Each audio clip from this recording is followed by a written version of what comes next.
Hello, everyone. Welcome to Spine Camp. My name is Mo. I am the nurse coordinator for the Missouri Orthopedic Institute Spine Center.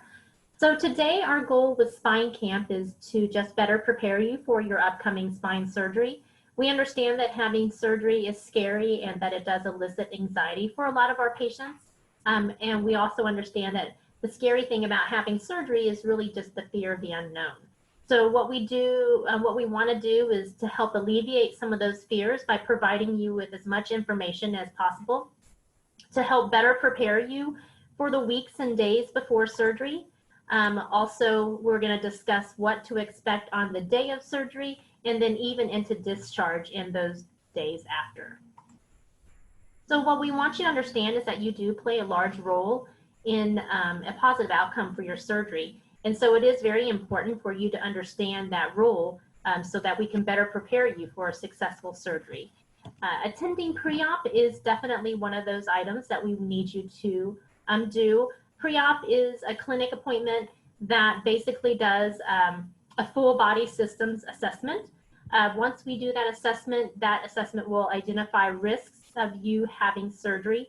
And then hopefully during the clinic appointment, we will then develop a plan of care to either eliminate those risks or decrease those risks for you prior to having surgery. Smoking cessation is a hot ticket item for our all of our spine surgeons. Many of our surgeons will not even schedule our patients for surgery unless they are nicotine free.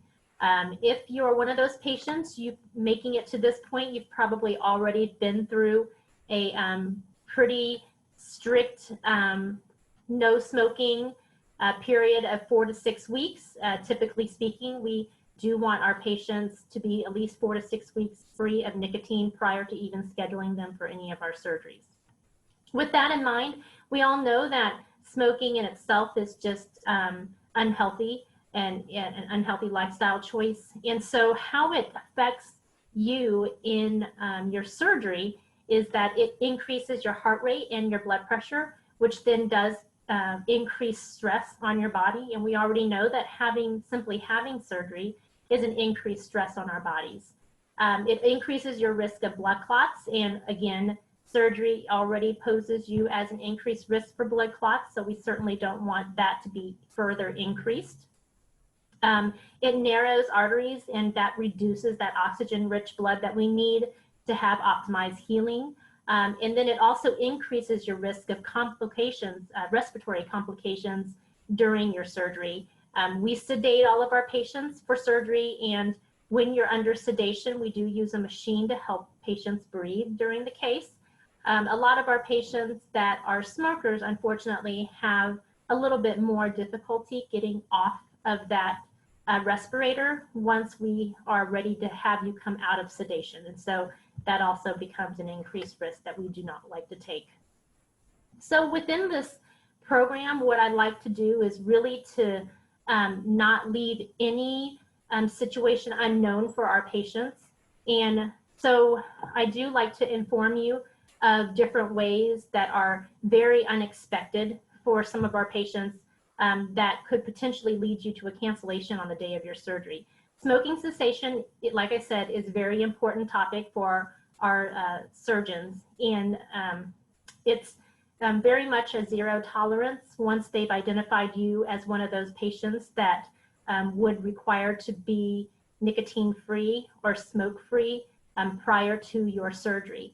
So for those patients who have been instructed to stop smoking prior to to your surgery, on the day of surgery when you arrive, we do draw labs, and those labs will actually contain nicotine levels. And so unfortunately, I have seen all too many times when patients come in and they have done the hard work of quitting smoking for the 4 to 6 weeks prior to being scheduled, and then had a relapse and continue to smoke once they've been scheduled for surgery, come in that day of surgery and labs are drawn and we have high nicotine levels or any nicotine levels in our blood, and they are canceled on the day of surgery. It's very disappointing. And so what I want our patients to know is all situations that can happen, so really that nothing comes up unexpectedly, and that's why I bring that information up. As far as diet and hydration, we know that just lays a healthy foundation anyway in just everyday life. Having improved diet prior to your surgery, optimizes healing. But in the immediate sense of how it plays in your surgery day is, we do have surgeries that start at 7, and usually we tell our patients to check in 2 hours prior to their start of surgery. That means that some patients will be checking in at 5 o'clock in the morning. Other side to that is that we have surgeries that continue on until 3 and 4 o'clock in the afternoon, which means there are patients checking in for surgery also at 1 and 2 o'clock in the afternoon.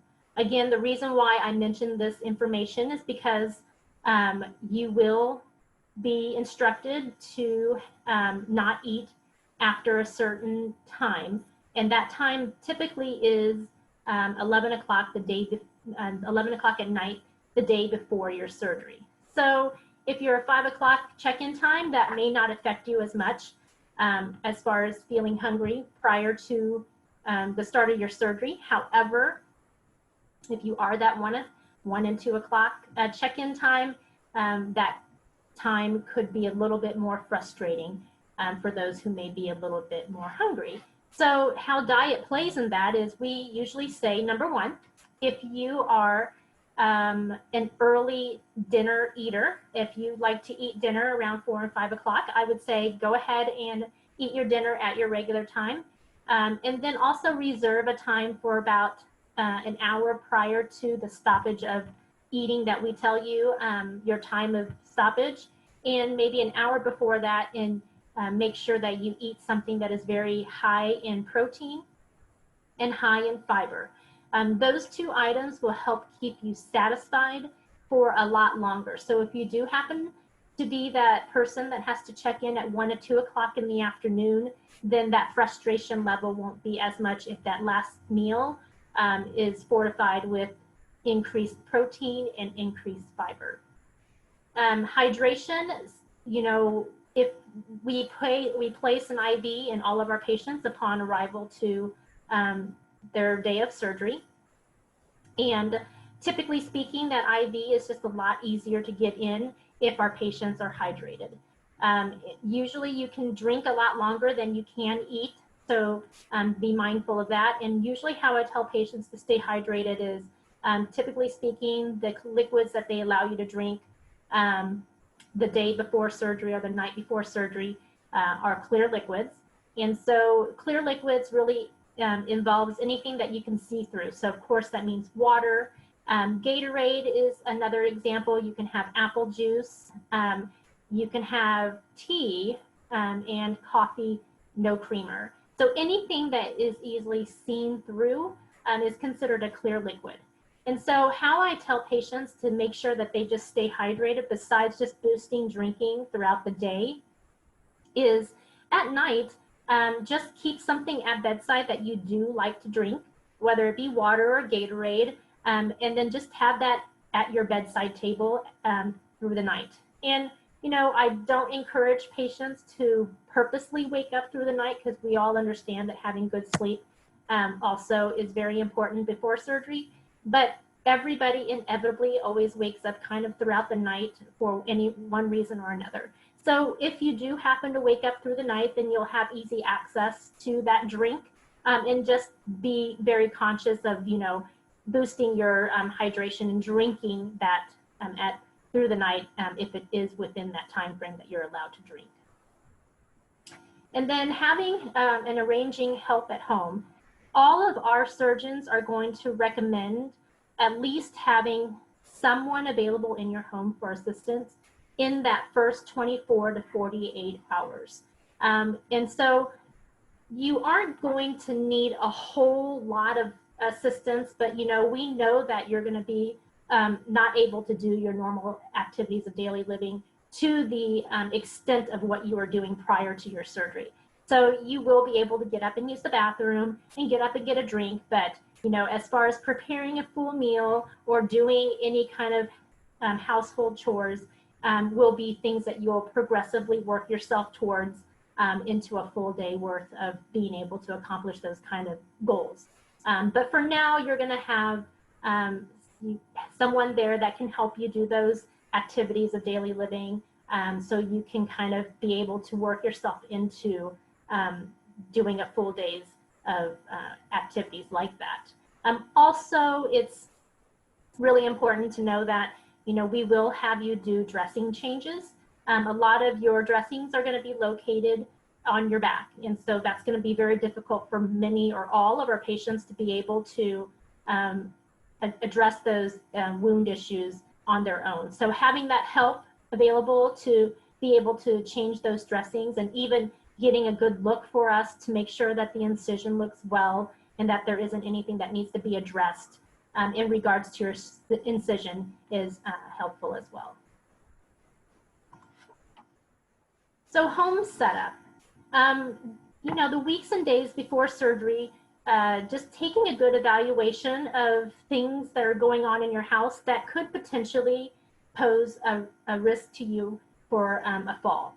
So what we want to do is eliminate or reduce those as much as possible in the weeks and days before surgery. So if that means we have rugs that have edges that like to pull up every now and then, maybe to remove that rug for that time. Any clutter that might be in the way of high traffic areas in the house that you could potentially trip over, we want to reduce that. Anything that would pose as a fall risk for you in the immediate post-op phase of going home. So we can certainly do that to begin with. What I also tell our patients to do is really just taking one full day, grabbing a notebook, and then just going through a day in the life of a normal day for you.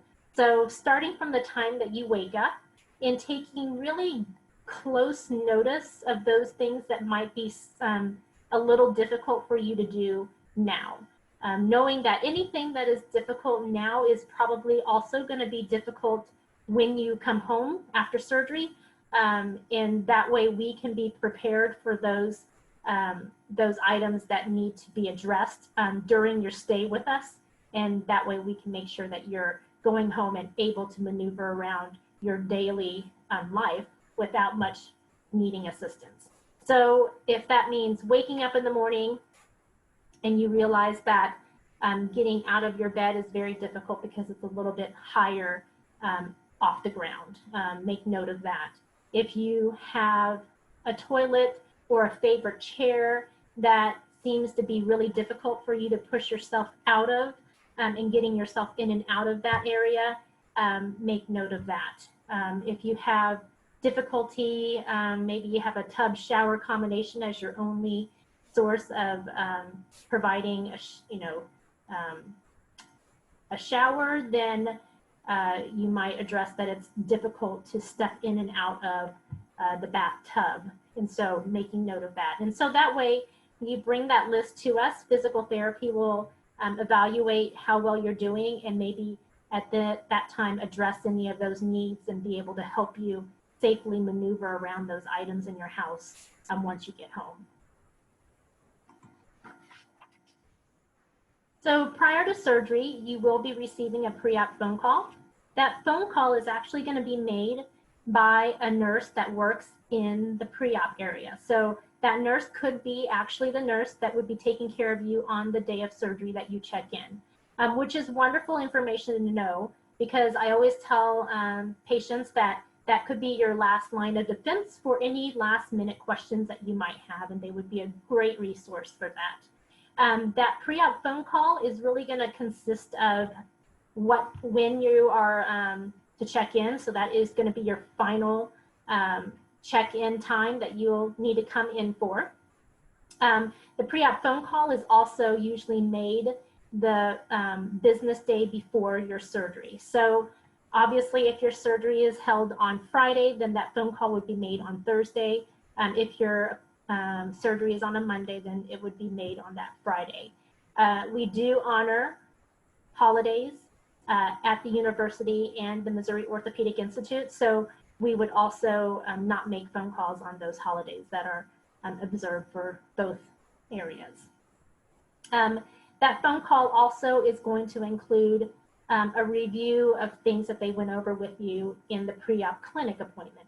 So all of those medications that they don't want you to take, they will make sure that they review those medications that they do and do not want you to take. At that point, we're also going to make sure that you have help lined up. We'll also go over any questions of the surgical prep that we require you to do the day before and the day of surgery. And so all of those will be issues that they will cover during that phone call. So one of the things that I want our patients to do during that phone call as well, if they haven't already done it, is just to do a quick assessment of their skin integrity. And the reason why for this is because, you know, we're all out there kind of doing yard work and living life. And so sometimes that would have us have nicks and cuts and scrapes on our body that we might be doctoring up on our own. I mention this because we have had patients that actually do come in for surgery and have been doctoring up maybe a wound on their leg that they sustained while doing yard work. And it looked suspicious enough that it might be infected that our surgeons have canceled surgeries due to that. So again, don't want you to be surprised by any situation that could come up. And so that's why I always say, go ahead and take a quick look at that phone call time and just make sure, even if it's nowhere near your surgical site, if it looks suspicious of an infection, if we've got some redness in that area, some foul colored drainage, you know, it feels kind of warm to touch. Those are all good reasons to get attention from your surgical team or to make note of that during that pre-op phone call with that nurse. If we need to, at that point, address it with antibiotics or just to make sure that you keep monitoring it for us so that way we don't incur that risk, extra risk of infection on the day of surgery. So here we go over a little bit of anatomy. I won't go into too much detail when it comes to anatomy. What I do want you to know is the main reason why we ever do spine surgery is because we have some sort of impingement to a nerve. So we know we have nerves, spinal column, our spinal cord kind of goes through right here. And we also have nerves that come out the left and right of the vertebral body too. And so anything that compresses against that nerve is usually what causes you to have the symptoms that you're currently having that is requiring you to have surgery. So all of the fancy words that you hear in regards to the type of surgery you're having is really just anatomy. It is telling us the part of the vertebrae that we might have to either remove or support to take the pressure off of that nerve that is causing you your pain and discomfort and weakness. And so, for example, if you are having a microdiscectomy, this is our disc, and microdiscectomy just simply means maybe you've got a little protrusion of your disc that's bulging, and it is compressing against that nerve that runs down, or the spinal cord that runs down the center here.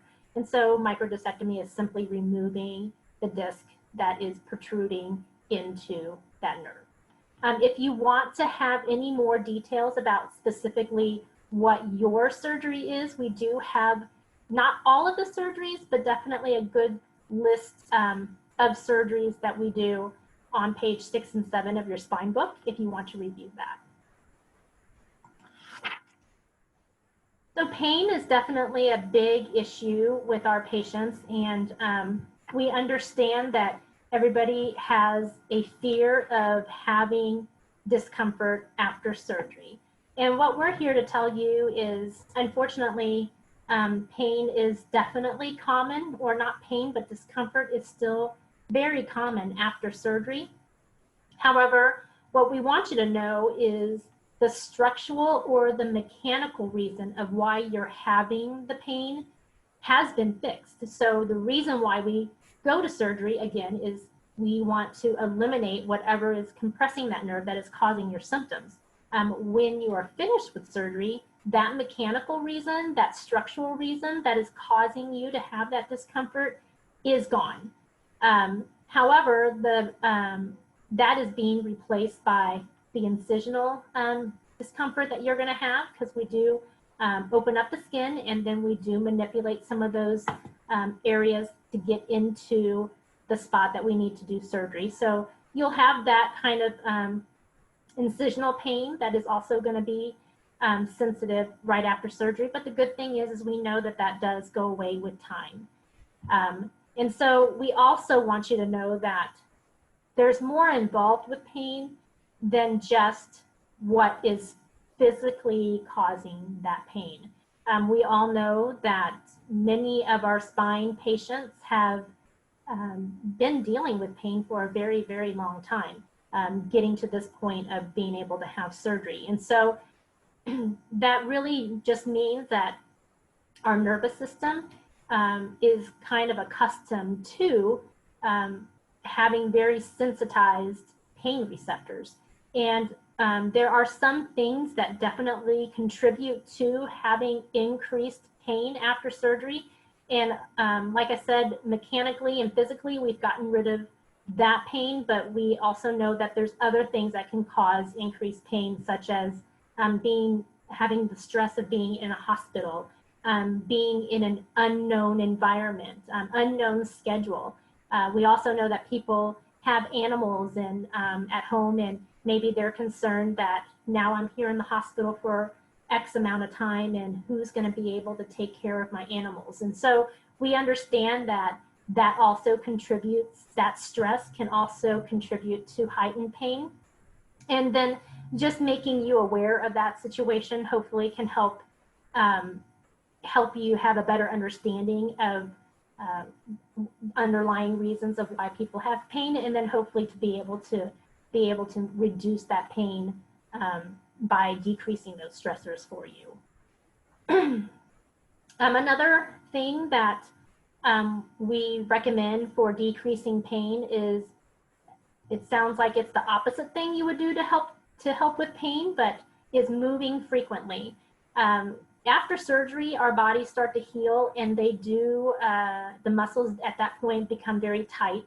And so the more you lie still, the more stiffness you'll have, which then can increase your pain once you decide to get up. And so that's why our goal after surgery is to mobilize our patients on the day of surgery. And then thereafter, we want you to have some sort of movement about every 30 to 60 minutes after that. So we're pretty strict on moving, and we understand that that helps loosen up the body. It does actually help decrease our pain, and the more everybody understands that, the better off our recovery process will be. So what I also want you to know is that we do have a resource in our pharmacy. The book is a very quick read. It's called My Nerves Are Having Back Surgery. It is just really a good book that kind of goes over the mechanisms behind how our nervous system gets a little bit overexcitable or a little sensitive, and then how we can reduce the pain, kind of knowing this information. I think it's $5 in our pharmacy. It may even be a quick enough read that you could stop by, pick it up, read it, and not even have to purchase it, but it is a good resource if you want more information about that. So here in this video, it explains kind of the different contributions to heightened pain.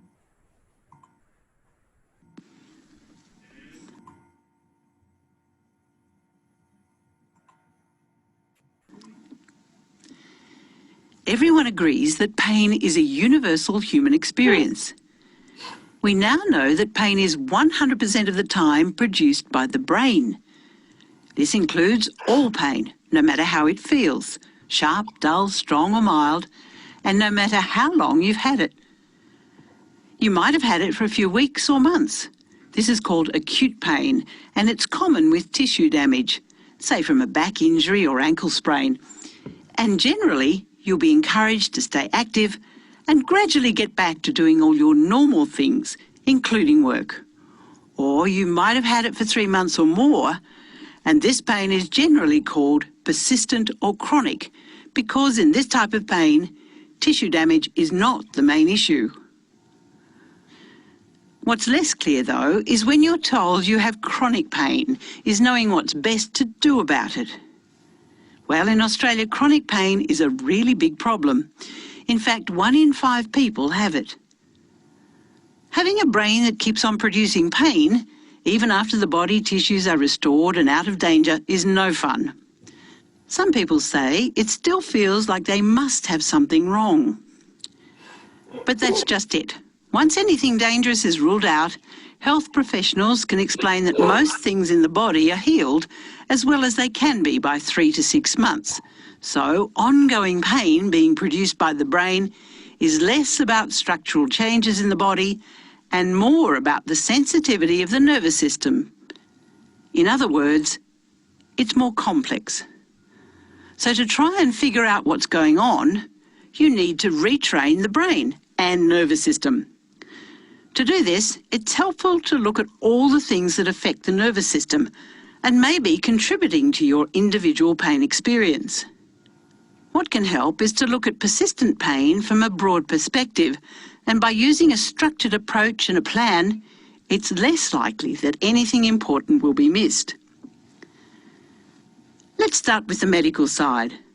Firstly, taking medication can help, but only to a limited extent. It is the more active approaches that are necessary to retrain the brain.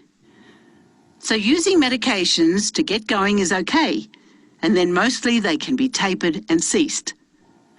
Some people also think surgery might be the answer, but when it comes to a complex problem like chronic pain, surgery may not be helpful. So if you're thinking of surgery, it's best to get a second opinion and remember to consider all the things. Next, it is helpful to consider how your thoughts and emotions are affecting your nervous system. Pain really impacts on people's lives, and this can have a big effect on your mood and stress levels. All those thoughts and beliefs are brain impulses too, but you can learn ways to reduce stress and wind down the nervous system. This helps with emotional well-being and can reduce pain as well. The third area to consider is the role of diet and lifestyle. Now, it turns out that our modern lifestyle might not be so good for us. In fact, what we eat and how we live may really be contributing to a sensitised nervous system. Looking at all the things like smoking, nutrition, alcohol and activity levels, and seeing if there are any issues is a good beginning, and these things can go on your plan. Then there's often enormous value in exploring the deeper meaning of pain and the surrounding personal story. By stepping back and looking at all the things that were happening around the time the pain developed, many people with pain can make useful links between a worrying period of life and a worsening pain picture. For many, recognising deeper emotions can be part of the healing process. Last, but by no means least, is physical activity and function. From the brain's perspective, getting moving at comfortable levels without fear and where the brain does not protect by pain is best, and you'll gradually restore your body's tissues. So, to sum up pain, it comes from the brain and it can be retrained, and when looked at from a whole person or broad perspective, gives you a lot of opportunities to begin. So, get a helping hand if you need it, set a goal and begin.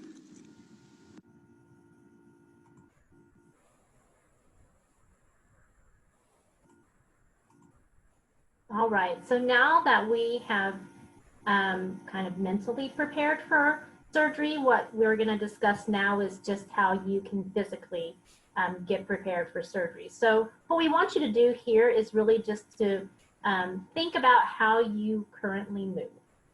So if that means how you hold yourself in everyday posture, positioning, that's what we want to take close notice of in this section. So what we want to do is get you established with good habits now so that it's just easier for you after surgery.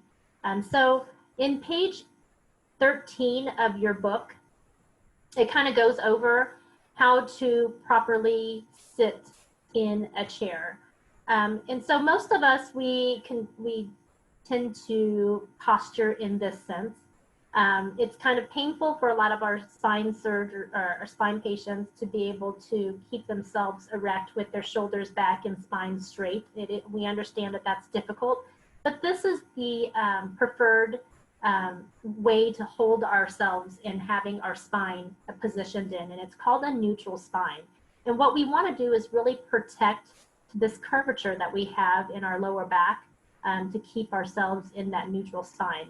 I understand that even after surgery, it's going to be a little bit more difficult to be able to sustain yourself in this position. And so we do have kind of tricks to be able to keep it in the forefront of our mind and also to be able to maintain that posture without a lot of work on your part. So what we usually recommend, besides keeping your shoulders back and upright and sitting straight, if it's difficult to keep that curvature in our spine, what we usually recommend patients to do is if you can find like a small pillow or roll up a bath towel or a hand towel. And what you'll do is once you sit in your chair, in that posture with your hips back and all the way back into the chair and your shoulders erect and back and your spine in that nice neutral position, is once we get to that position where we are kind of getting fatigued by doing that, we can then take that hand towel or rolled up hand towel or that pillow and then just kind of fit it in that curvature of our back and lay back in our chair, and then it will help kind of keep you in that neutral spine position without a lot of extra work on your part. Of course, you will have to be aware and cognizant of keeping that posture, but it will be a lot less work if we are able to have that support provided by that pillow or that rolled up towel. We do also have exercises that we want to help with strength and flexibility of both your hips, your abs, and your legs.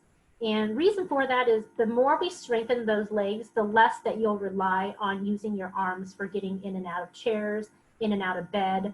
And then that makes it a lot easier for you to be able to maneuver around those positions. And so we do have a lot of exercises that concentrate on kind of the legs and how to strengthen those. So just in 8 and 9 of your spine book, again, they'll go over those exercises. We would recommend trying to do those in the days and weeks before your surgery.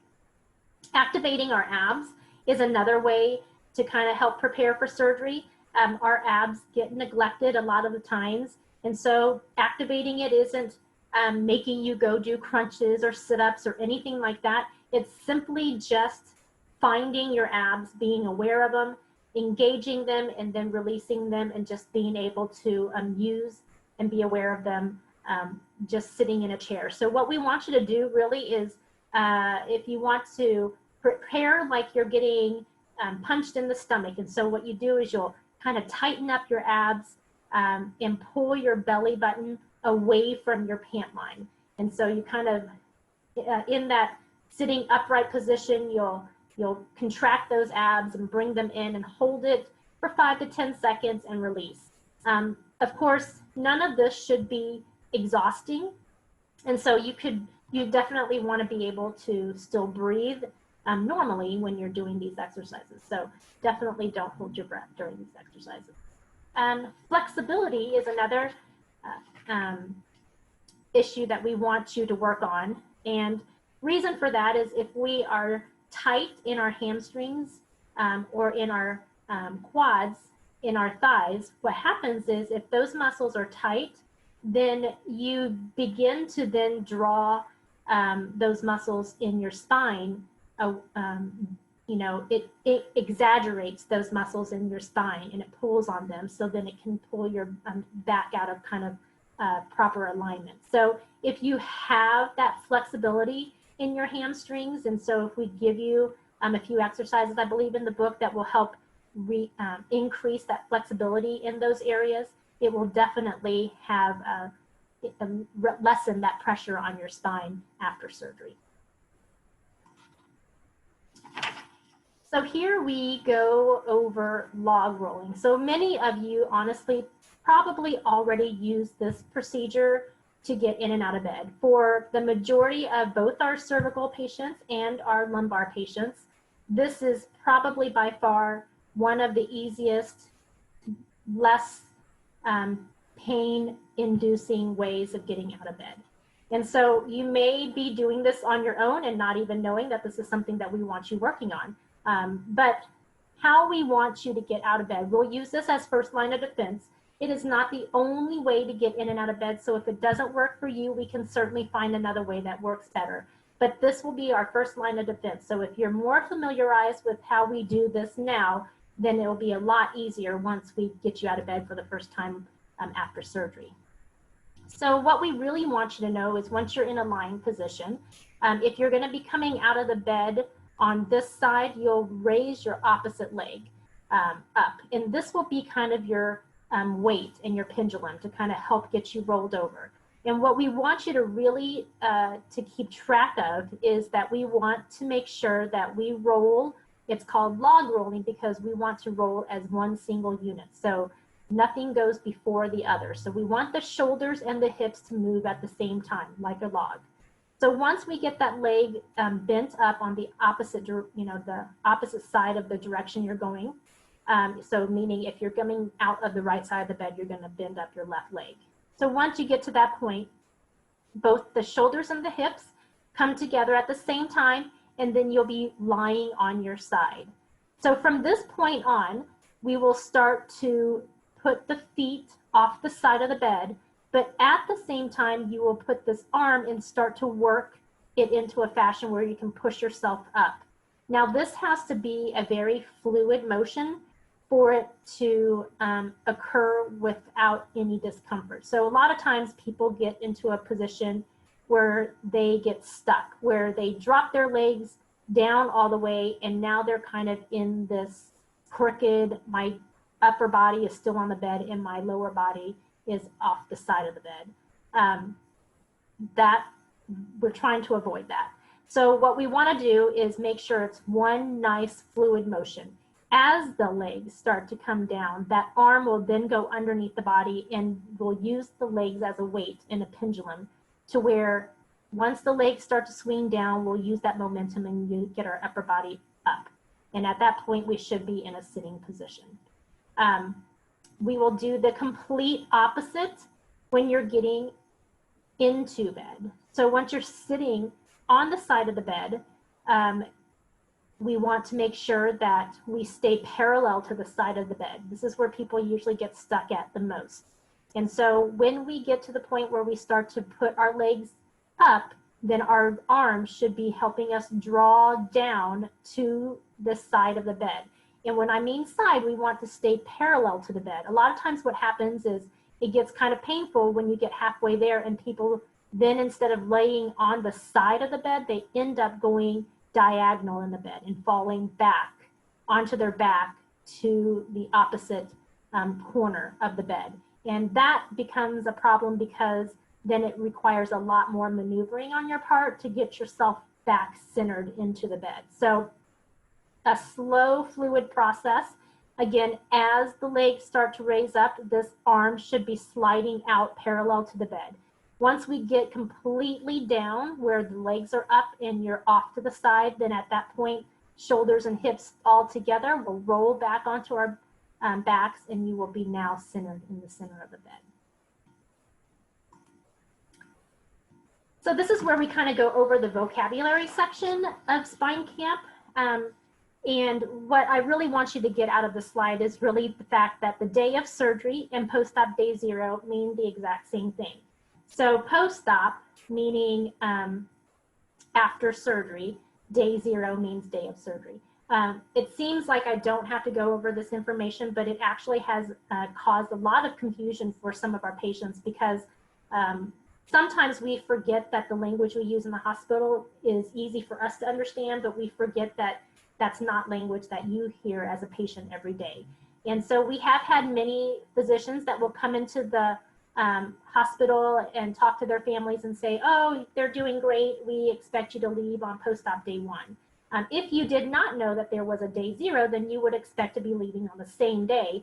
And many patients have already been told their length of stay maybe at that clinic appointment when they scheduled surgery, and already know or have been thinking that they were staying a day, prepared for that, and then then maybe think that the physician is telling them they're going home on the same day, which can be a little anxiety provoking. So this is really just to kind of alleviate that miscommunication between providers and patients, and even nursing and patients, to ease those worries. But I do want you to know we are trending now more towards same-day surgeries.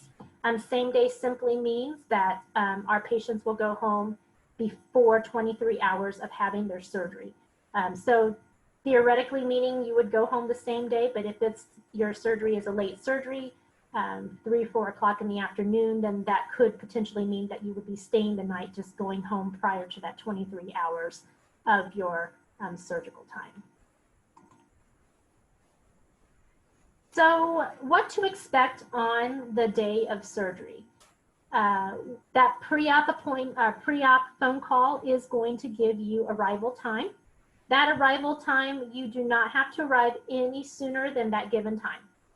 So if it's 5 o'clock, you can arrive at 5 o'clock. You don't have to arrive 15, 30 minutes before that. Currently, we do not have valet services available at this time at either the University Hospital or the Missouri Orthopedic Institute.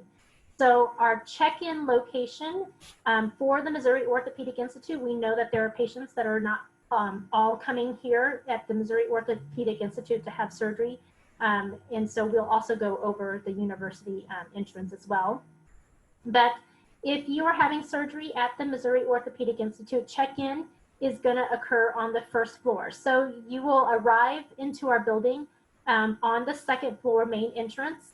And once you enter the building, there are the blue elevators that you'll take those straight down to the first floor. Once you exit the elevators on the first floor, you'll be at the check-in for surgery. So you're exactly where you need to be, and that's the waiting room for pre-op. Now at the University Hospital, check-in is going to also occur on the first floor. You can park anywhere in that parking structure attached to the University Hospital, and you'll just want to make sure you come down to the first floor of the hospital, and you'll have centralized scheduling right on that main floor. So once you arrive in there, they'll have you check in. However, their OR waiting room is located in a different location, and they will definitely direct you in that direction once you check in on the main floor.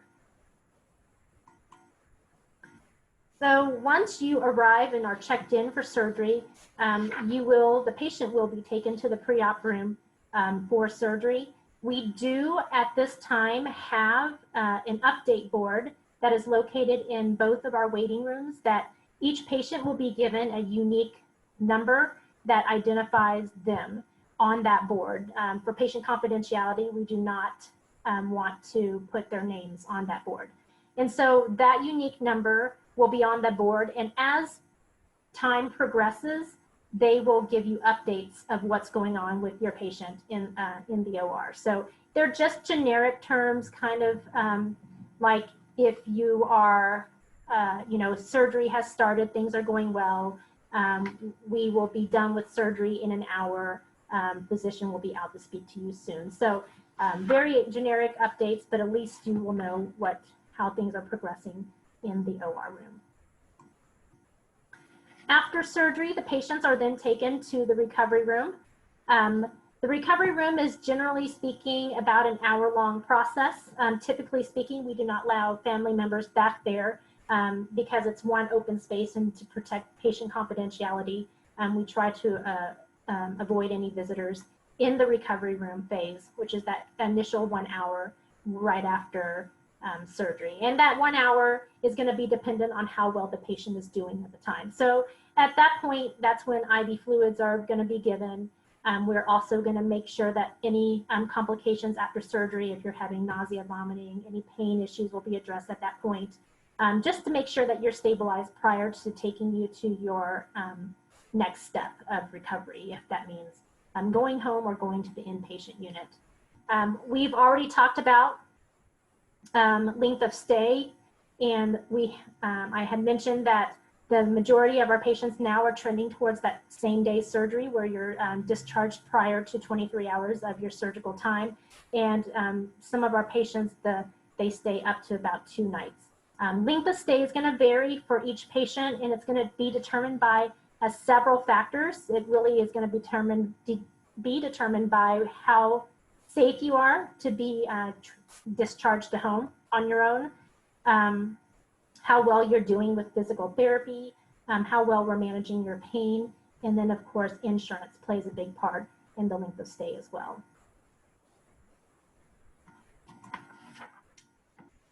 Again, we know that pain is a very anxiety inducing issue after surgery, and so we do talk about this a lot. Pain management after surgery, what I usually want to tell patients is that our biggest goal really is to mobilize you post-op day 0 after surgery. So that's day of surgery. Our goal is to get you up and moving out of bed. So that's why we use pain medications, is to make sure we can do that both comfortably but also very safely. So our first course of action when it comes to medication or pain medication is usually oral medications. Reason for that is because those oral medications are what you're going to be going home on, and we want to make sure that that is the proper balance for you to manage your pain at home, because you'll be doing that on your own. Obviously, we will have access to IV pain medications in the hospital, and you know, for those times initially when we get you out of bed and maybe you might have overextended yourself on your first physical therapy session, and you've already had pain medications and you thought, oh, I might have done a little bit too much and my pain medications aren't covering it. So absolutely, we have access to those medications to help you with those breakthrough periods. But the majority of the time, what we want to do is be able to find that right recipe for you to go home on with oral medications. Now, what we want you to understand really out of this whole slide is the fact that this is not just determined by your physician and your nursing staff. We want you to have as much input in this as well. So you let us know how things are going and how you feel your pain is being managed, and we will try to manipulate that schedule and the medications to best suit you. You know, clearly we can't just over-medicate you, take away all your pain, and expect that you're going to be safe to move and get up and move around safely. So we certainly can't do that, but we have to find that right balance of both safety and then also comfort. So our goal is to get you moving. We definitely have our patients, usually in most situations, they're going to be up mobilized on the day of surgery. And now, when I say this, I don't want you to get scared and think that we're going to walk you 3 blocks on your very first time getting up. Really just simply moving in any situation, such as getting out of bed and just sitting up to the edge of bed, is considered moving. What we want you to know is that we do want you up and moving as soon as possible, but we definitely don't want you doing that on your own. So for that first few times until physical therapy tells you you're doing just fine to be able to get up on your own, you will be calling for assistance anytime you get up out of bed. What we also want you to know is the majority of our patients do not need any assistive devices to help them get moving after surgery. So obviously, for those patients who have already been walking with walkers and canes with assistance, may need that after surgery. But typically speaking, for those patients who have not or weren't using assistive devices for walking, there may not be a need for that.